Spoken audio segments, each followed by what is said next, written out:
You want to do an opening statement? Okay. Absolutely. All right, they're getting out name tags. Thank you.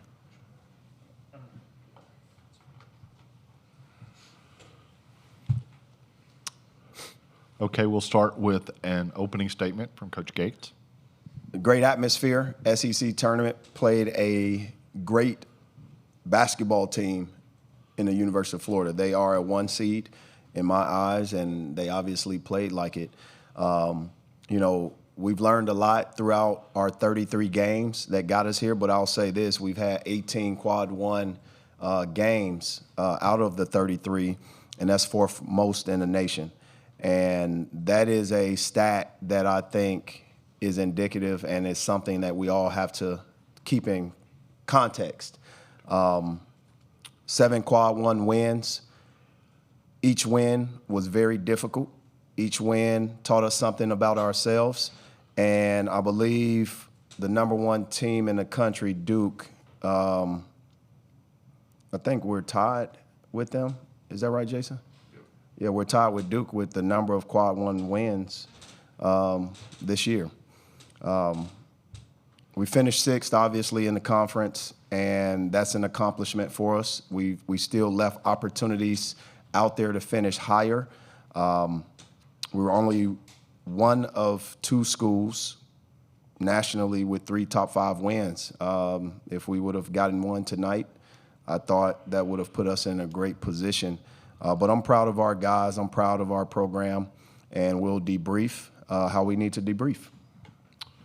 Okay, if you would, raise your hand, and remember that there is no video allowed of the press conference.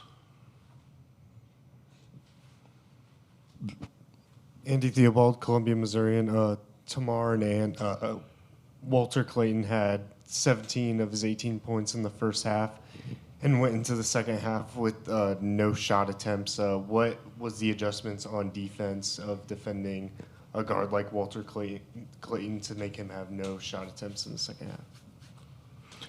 I think we just did a better job of executing the game plan, making him see more bodies, contesting more of his passes, so he wasn't able to just easily hit the short roll when there was a pick and roll, and then when he got off of it, whoever was guarding him did a good job of denying him and making sure he didn't get the ball back. And he didn't play for a little bit in the second half. I think he cramped up or whatever, but for the time that he wasn't in that second half, we did a better job of executing the defensive game plan on him. To piggyback off Tamar, he was cramping a little bit, but I think we focused on coach's game plan more and made it a little bit more difficult on him with ball pressure and things of that nature. So, we just executed coach's game plan. Right here in the front. Tamar, Graham Hall, 247 Sports. Just getting the offensive rebounds that you guys were able to get, those second chance opportunities, what went into that, especially playing a little bit smaller today without Mark, and how much do you think that was able to keep you guys? It was a 5-point game here with 7 minutes to play. How much do you guys think that helped keep you in the game throughout the stretch? That definitely helped us stay in the game and close the gap, because most of them resulted in either free throws or a quick stick-back layup. So, I mean, getting offensive rebounds is something that we emphasize.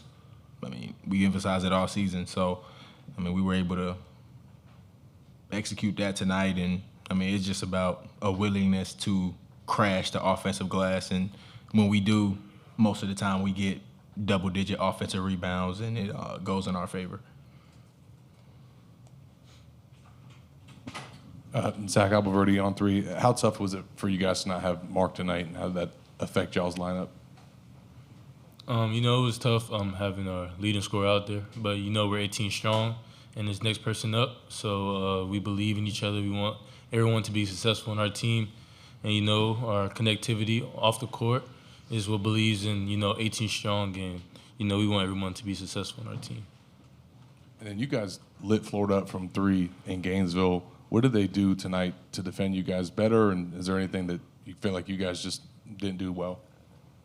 I think their game plan, but I could tell just from how they were playing us and guarding shooters, whether it was a ball screen or in transition, they were okay with us playing one-on-one or more so two-on-two. Like if it was a big guarding and they were just hugged up on all the shooters and like close enough to touch to where whether if we relocated or not, they just weren't going to leave, whether it was Grill, Cruz, myself, Perkins, and so, I mean, they just their game plan was just to play one-on-one, two-on-two, and not leave shooters because we did shoot the ball really well against them the first time around.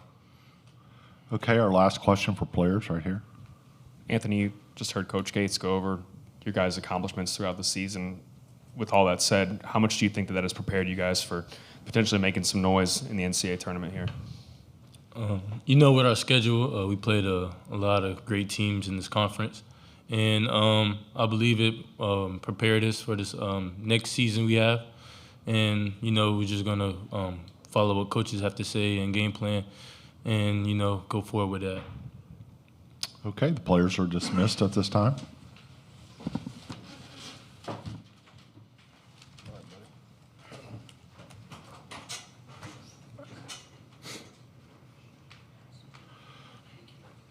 Okay, no questions for Coach? We'll start right here.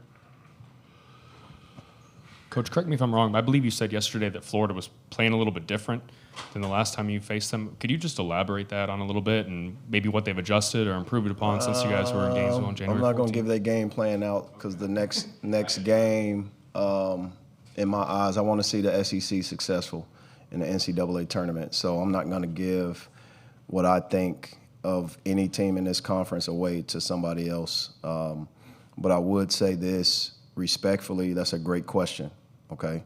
It's a great question. I really mean that. That's a great question. I'm not trying to be rude to you, but I do like to respect our opponents, especially when I know that somebody will be preparing for them outside of this conference and they'll listen to press conferences.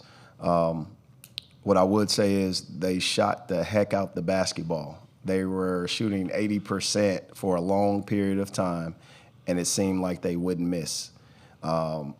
There was no mistakes that they made. They are balanced. They can play in different styles. You have an all-conference first-team point guard who should be a first-round draft pick, who should also be mentioned as a National Player of the Year candidate because ultimately the University of Florida is a title contender. I'll say that again. The University of Florida is a title contender. They're the only team in this historic conference who did not have a losing streak. 15 out of 16 teams had a losing streak. The University of Florida is the only team in this conference that did not experience a losing streak. That's a sign of a team that can play in April. And only 4 of them can play in April. But that is a team that can play in San Antonio. Right here to your right. Florida's a little bit different than they were when the first time you played them because of Handlockton being back and Clivejar playing a little bit more. Just do you notice them playing any differently in that regard? Just with rotating more guys in like that, and do those guys make them better? That's a good question. They're playing different. They've gotten better, but they were a great team when we played them at the beginning of January. They were a great team when we went into Florida in Gainesville and beat them. Now, the big picture is they still have their rotation, and like you mentioned, you have those intangibles. You got number 7 stepping up, playing a little bit more. You have guys settling into their roles, and you got Micah back. Micah is a first-round draft pick. He is a very good player. And for a kid to have sustained that injury, he decided not to redshirt because he knew he was ready. The staff and doctors, I'm sure, knew he was ready. And they were obviously seeing something in practice to know that he would come back and have the impact that he has. He is very, very tall and very, very mobile and very, very athletic. And he has a knack for the ball. You look at his analytics, offensive rebounding, he is one of the best in the country, and he was that way last year, and he was that way at Marshall as well. His dad's a former NBA player, and that kid will have a bright future in my eyes. But you look at their balance, man. Their balance is tremendous. Up here to your left. Zach Alberti on three. You guys dominated them on the offensive glass again tonight. You did it in Gainesville as well. What do you feel like has been the common denominators there? Is it just a good matchup for you guys, or is it something that they were not doing well? I'll credit my players on this now. Our guys pursued the basketball. They did a great job pursuing the basketball. I thought we settled into the minimization of shooting threes, and we attacked the paint, so we collapsed their defensive shell a little. But it was just players making plays, and the ball sometimes bounces a certain way, and we were in the right spots. I wish we could have executed a little bit more on those offensive rebounds, but we were +9, and we were only +5 points. So if you're +9 in offensive rebounds and only +5 points, they still defended our attempts. They still didn't foul in certain situations. Now, analytically, most people don't know, sometimes you don't get free throw shots and makes a part of your second chance points. So we did get to the free throw line, and that number adds to that. But I'm just talking about raw field goals. We made 30 field goals.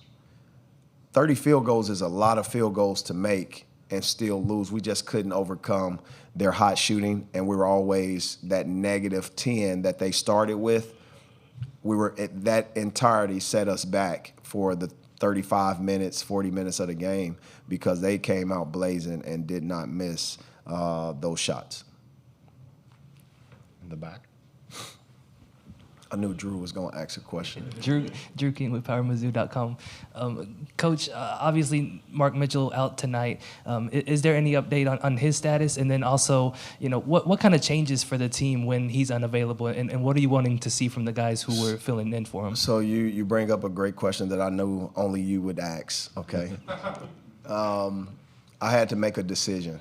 And you guys seen the statement that was released. He had a good walkthrough and a good workout. A literally good basketball workout. Now, big picture or short term. I think for Mark, he wanted to play. I had, as a coach, to make a tough decision. And I made this decision with Kobe Brown. We had #1 Alabama coming into Como in Mizzou Arena, and Kobe sustained a ankle tweak, and I had to make another decision, right? So I'm not afraid to make the decision that I need to make for the safety of our student athletes. Mark wanted to play. He wanted to be out there with his team. I did not let him play. Coach Gates, did not let Mark Mitchell play. He wanted to play. It's on me. And big picture is he get a couple days, have some more practices, and I just didn't want to jeopardize anything moving forward, and that was important to me. Andrew with the Columbia Daily Tribune. You've spoken a few times this season about wanting to be a Final Four team, wanting to go to San Antonio. You just called Florida one there. After this week, how close do you think this team is to that goal? Are you closer? Are you further away? What's the temperature of the team right now? At this moment, we won't know anything until Selection Sunday because, as you know, the tournament is about matchups. It's about paths. It's about the madness that actually upsets teams in that journey. We're going to be honored to have our name called in that. I sat here last year, and at that moment, I started building for this year, right? And we had that in mind, that in the forefront, making sure that we sat in Mizzou Arena on Selection Sunday, watching our name being called. I think our guys accomplished that goal. Unless something happens in a committee meeting and they don't think, because it still hadn't been called yet. So you have the skeptical part of it. I just hope our name is called. We'll be honored to represent our conference and hopefully be one of 14 teams. But when you have the big view of our program and players committing how they've committed to just my vision, they may not have seen April in mind. They may not have seen San Antonio in mind, but I remind our guys in every first meeting, where the Final Four is at. And that was something that we spoke about in June when everybody sat in our team building meetings with Dr. Carr. And at that point, we saw the level of unselfishness and potential, and I thought we had a chance. We just had to put it together the right way, and I credit our staff. Our staff is a great staff. We have head coaches on the staff, and we cover each other's blind spots, and they move the group just as I do, and our players respect them. So I don't know if the fact that we're not a number one seed means that we can't get to the Final Four. Historically, the Final Four has been all kind of numbers and seeds, and it's about matchups. It's about getting on a winning streak, but you got to move one game at a time. You cannot underestimate your first opponent, and we're not going to underestimate anyone. We respect the tournament, and we'll respect who's on our bracket. One more question. Eli Hoff, St. Louis Post-Dispatch. I knew you was going to ask something, Eli. I got it. It's my job, Coach. I know the big picture can be hard to think about after a loss, but do you think your team got what it needed to out of this tournament? Did we get what we needed to? We did not get the trophy. We don't get the opportunity to raise a banner. Our season 3A ends early. We wanted to be here playing on Sunday, and we're not. So we did not accomplish a goal, but as it relates to the silver lining, we'll see what it does. But I do know we were able to win a game yesterday against a tough NCAA tournament team, and today we played a game without an all-conference player. I thought we did pretty well. Last night, our all-conference player only played 10 minutes, a third of the game, or 25% of the game, right? A quarter of the game. And our guys moved forward. We had unsung heroes. Aiden Shaw played unbelievable basketball.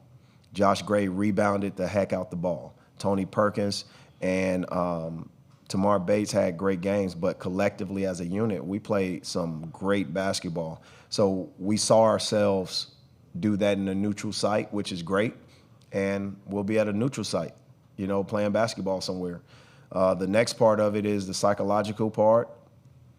We'll wait around. We'll work on us in these next couple of days. And I just thank our fans for coming here supporting us. I thank them for what they've done throughout this season for us because they did make a difference. And we'll be able to answer that question when our season's over. And hopefully it's not over anytime soon. Okay, thank you, Coach. Thanks, MIZ. Safe travels home, everybody. Good luck in the tournament. Be careful. Thank you. Be careful.